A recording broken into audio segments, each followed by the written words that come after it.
5 minute time frame पे एक ऐसा शानदार स्ट्रेटेजी मैं आपके साथ शेयर करने जा रहा हूं जिसको आप चार्ट पे किसी भी प्रकार के चार्ट पे आप मार्केट को देख के चीजों को समझ सकते हैं। देखिए हमारे चार्ट पैटर्न में सबसे ज्यादा अगर आप किसी भी चीज को ज्यादा रिलाई कर सकते भरोसा कर सकते हैं वो हमेशा होता है एक प्रॉपर ब्रेकआउट का या प्रॉपर ब्रेकडाउन का। हम इसी को सबसे ज़्यादा क्यों तवज्जो देते, क्यों सबसे ज़्यादा इस पे ध्यान देते, इम्पोर्टेंस देते, उसका मेन कारण होता है जब भी मार्केट कोई एरिया को तोड़ के नीचे ऊपर जाता है तो मार्केट में मोमेंटम जनरेट होता है। मार्केट में वहां पर आपको एक वोलेटिलिटी दिखती है, मार्केट स्पीड के साथ आगे बढ़ता है और उसी समय पे अगर आप एंट्री बनाते हैं तो आपके लिए काफी आसान हो जाता है मार्केट में बने रहने का। आइए एक एक करके चीजों को समझते हैं। सबसे पहले इसके कुछ नियम कानून है उसके बारे में ये जानना बड़ा जरूरी होता है कि ब्रेकआउट किस पोजीशन को देख के हम ये समझ में आएगा कि हाँ भाई ये ब्रेकआउट है। और ब्रेकआउट का जो एरिया हम डिसाइड कैसे करें कि भाई हाँ यही वो एरिया है और डिसाइड कैसे होगा। टाइम फ्रेम है हमारा 5 मिनट का। आप अगर देखेंगे ये सितंबर महीने का आपको मैं चार्ट में बता रहा हूँ। सबसे आसान कौन-कौन सी चीज़ें आपको इसमें ध्यान देना है, कौन-कौन सी चीज़ों को आपको दिमाग से बाहर निकाल देना है। सबसे पहला आपको ये देखना है कि पहला जो कैंडल आपको बन रहा है, ये अगर बहुत बड़ा बन रहा है, तो ये जो स्ट्रैटेजी है, वो आपको समझने में दिक्कत आ जाएगा। आसान कैसा हो जाएगा? अगर पहला कैंडल छोटा है और धीरे-धीरे मार्केट ऊपर या जा रहा है या नीचे जा रहा है। हम यहाँ पर क्या देखते हैं, हम ब्रेकआउट देखते हैं एक एक एरिया का, एक कंसोलिडेशन एरिया। ये मैं कैंडल के ब्रेकआउट की बात नहीं कर रहा हूँ कि अगर इस कैंडल के ऊपर अगर दूसरा कैंडल चला जाएगा 5 मिनट टाइम पे तो आप उस पर नहीं, वो वाले हम बात नहीं कर रहे। हम बात कर रहे हैं कि प्रॉपर एक एरिया को मार्केट जब ब्रेकआउट देता है। एरिया हमारे लिए कैसे डिफाइन होगा? सबसे पहला मार्केट का जो शुरुआत का जो 15 मिनट होता है ना 5 मिनट टाइम फ्रेम पे, अब उसको सबसे पहले ना उसको हटा के रखिए। वो इसलिए कई बार होता है वो आपको बहुत गलत जानकारियां दे देता है। जैसे मैं आपको बात बताता हूँ, दो कैंडल ऊपर चला गया फिर तीसरा कैंडल नीचे आ सकता है, या पहले दो कैंडल नीचे गया फिर तीसरा कैंडल ऊपर जा सकता है। इसीलिए ऐसे बहुत बार कई बार हो चुका है और होते रहता है और आगे भी होंगे। तो इसलिए 5 मिनट टाइम फ्रेम के कैंडल को ब्रेकआउट या ब्रेकडाउन को अब बहुत ज्यादा उस तवज्जो में मत रखिए। अब तीन जब कैंडल क्रॉस हो जाते हैं, मतलब पहले 15 मिनट क्रॉस हो जाता है, फिर अब आपका ध्यान देने का बारी आता है। हम यहाँ पे दो प्रकार से ध्यान देंगे, पॉइंट ए और पॉइंट बी। पॉइंट ए कैसे? यहां पर साफ दिखाई दे रहा है, मैं थोड़ा इसको बड़ा कर देता हूं। यहां पर साफ दिखाई दे रहा है कि पहला जो तीन कैंडल बना है वो ऊपर की तरफ जा रहा है, इतना समझ में आ गया। फिर मार्केट यहां से ऊपर की तरफ जाते जाते यहां तक आया। फिर इसके बाद फिर मार्केट, ये पॉइंट ए हो गया, ठीक है। फिर यहां से मार्केट पॉइंट बी की तरफ जा रहा है, मतलब मार्केट नीचे की तरफ जा रहा है। अब हम इंतजार करेंगे कि ये जो पॉइंट ए से लेके पॉइंट बी तक जा रहा है ये कहां पे खत्म होगा। खत्म कैसे होगा? अगर मार्केट यहां से रेड कलर में नीचे आ रहा है, मतलब मार्केट अगर नीचे आ रहा है तो एक ऐसा वक्त आएगा कि मार्केट दोबारा ऊपर जाने की कोशिश करेगा। मतलब ये जो आपको फिर से लगातार तीन ग्रीन कैंडल दिख रहे हैं, तो ये हो गया हमारा पॉइंट सी। मैं आपको दोबारा बताता हूं। फिर इससे हम क्या तय करते हैं? हम कंसोलिडेशन एरिया तय करते हैं। मैं पहले आपको एक बार समझा देता हूं दोबारा, फिर एरिया में आपको बताता हूं। पहले तीन कैंडल को तो नेग्लेक्ट कर दीजिए, ये इसलिए क्योंकि मार्केट खुलते ही हाईली वोलेटाइल होता है, वो मैं आपको बताऊंगा भी आगे कि वोलेटाइल कैसे हो जाता है, इसलिए पहले तीन कैंडल को छोड़ दीजिए। तीन कैंडल छोड़ने के बाद कम से कम ये तीन कैंडल में ये समझ में आ रहा है कि मार्केट एक दिशा में, ऊपर की दिशा में जा रहा है। हम वेट करेंगे कि पहले पॉइंट ए तक मार्केट पहुंच जाए। ए तक कैसे समझेंगे? कि जहां से मार्केट रिवर्स होना शुरू करेगा। रिवर्स कैसे होगा? कम से कम दो अपोजिट कैंडल बनेगा। आप यहां पे भी देख रहे हैं कि दो अपोजिट कैंडल बने हैं, यहाँ पे तीन बने हैं, लेकिन इस जगह पे किसी भी कैंडल ने एक दूसरे के नीचे क्लोज नहीं दिया, तो यहाँ पे वो नीचे नहीं आ रहा, वहीं पे बना हुआ है। तो पॉइंट ए से यहां से लेके ए तक हम यहाँ पे वेट करेंगे, मतलब एक दिशा में मार्केट चला गया, पहले एक दिशा में गया, एक डायरेक्शन में मार्केट गया, फिर डायरेक्शन नंबर 2 की तरफ मार्केट जा रहा है, मतलब ऊपर से लेकर नीचे की ओर आ रहा है। ये हो गया पॉइंट बी। पॉइंट ए से पॉइंट बी आ जाएगा, हम तभी भी वेट करेंगे। अब हम इंतजार करेंगे कि पॉइंट सी की तरफ मार्केट जाए। सी कैसे बनेगा? जब फिर से मार्केट ऊपर की दिशा में जाना शुरू होगा और जब कम से कम 2 ग्रीन कैंडल बनने चाहिए। यहाँ पर देखेंगे तो सिर्फ एक ग्रीन कैंडल, तो एक ग्रीन कैंडल से मार्केट अपना दिशा नहीं बदल रहा है।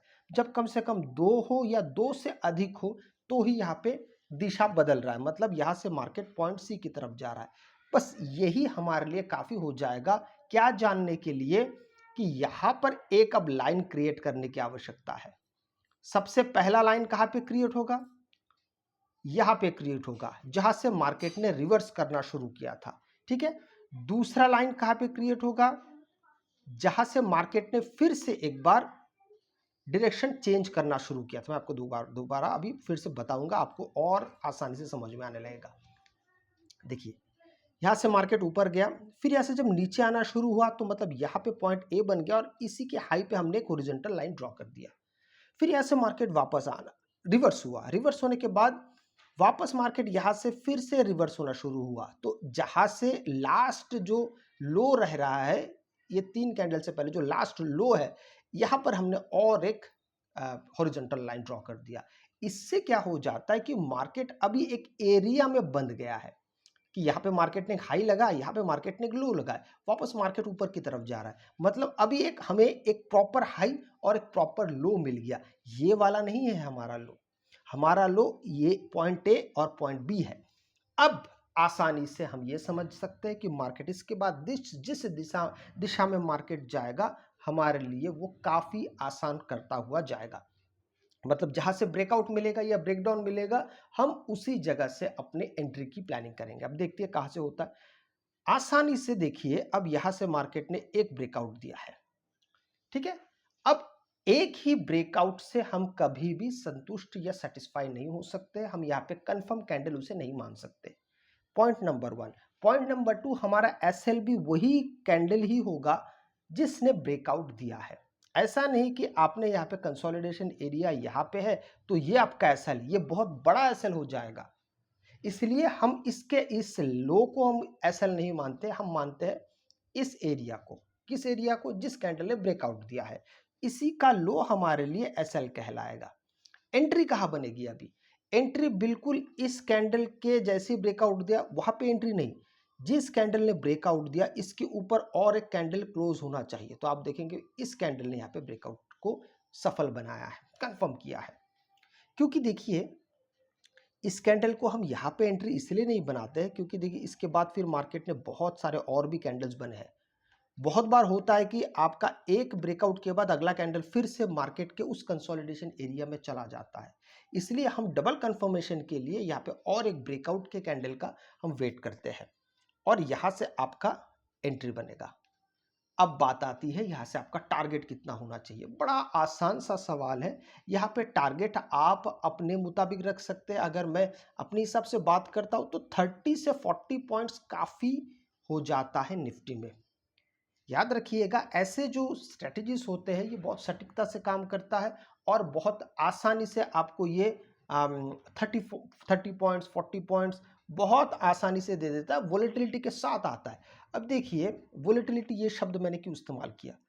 हमने जो ये तौर तरीका इस्तेमाल किया है, इससे मार्केट एरिया में जब तक बंद रहता है तब तक मार्केट एक अच्छा खासा समय ले लेता है, लेकिन जब ऐसे एरिया को तोड़ता है फिर देखिए मार्केट में वोलेटिलिटी है।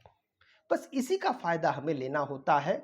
और आप अगर यहाँ से भी एंट्री बनाते हैं तो यहाँ से लेके यहाँ तक भी अगर आप देखते तो आसानी से आपका 40 पॉइंट्स बन जाता है।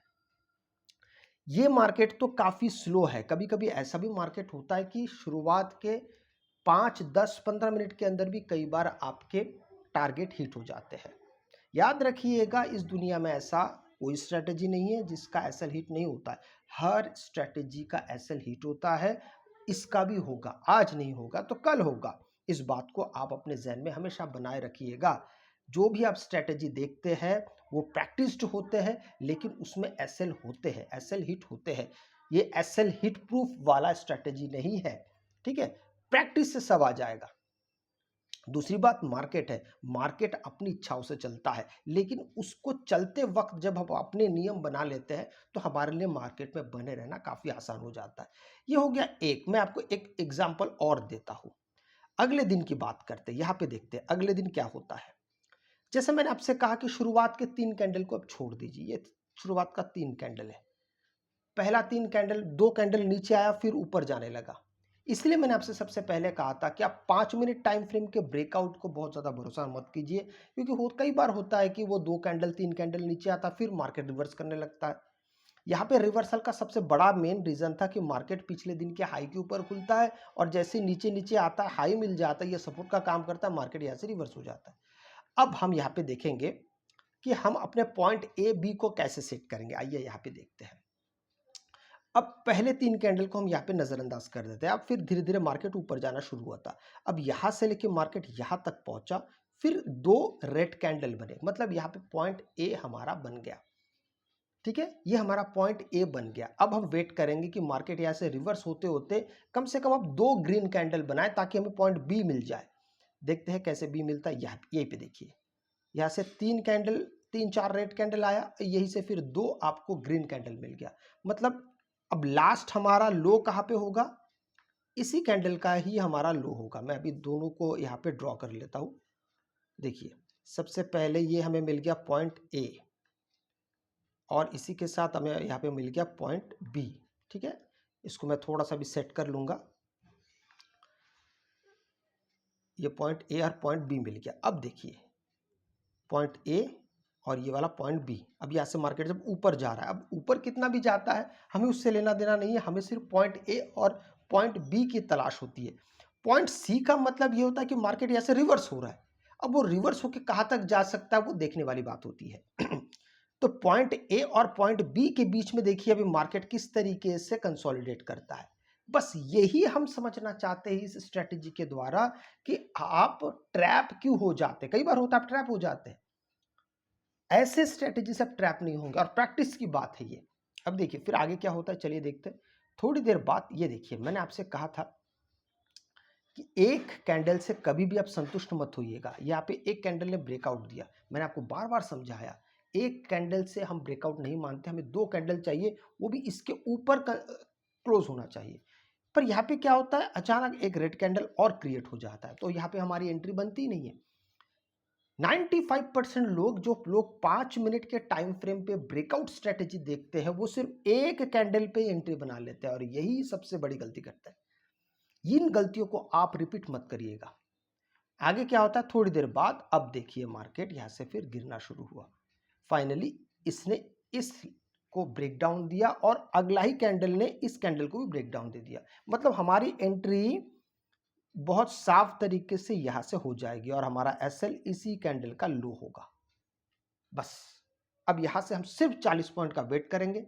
अब देखिए, आप यहां से करीबन एंट्री हो रहा है लगभग 24,690 के पास। अगर मैं यहाँ पे अच्छे से अगर मैं इसको देख लूँ तो 85 के पास, 90 भी नहीं है, 24,685। यहाँ से अगर मैं मान के भी चलता हूँ कि भाई 40 पॉइंट्स या 30 पॉइंट्स, तो हमारे लिए कम से कम 55 या 45 तक हमको सिर्फ वेट करना पड़ेगा।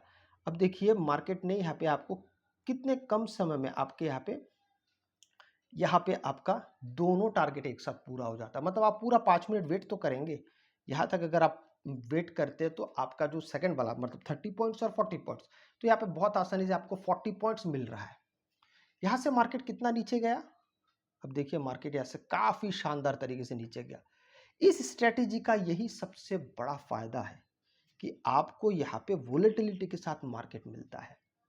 ये आप देखिए, ये किसी भी जो मार्केट शुरू होता है और दिन में बंद भी हो जाता है उसी में ही संभव है। ये लगातार जो मार्केट, विदेशी मार्केट चलता है उसमें ये स्ट्रेटजी काम नहीं करेगा, क्योंकि वो मार्केट तो कभी बंद ही नहीं होता है। ये स्ट्रेटजी सिर्फ और सिर्फ उन ही मार्केट्स में काम करेगा जो दिन के एक पर्टिकुलर समय में खुलता है और दिन के पर्टिकुलर समय में बंद भी होता है। जैसा भारतीय मार्केट है, 9:15 बजे खुलेगा, 9:30 बजे बंद हो जाएगा, तो ये उसके लिए सबसे ज़्यादा फायदेमंद करता है।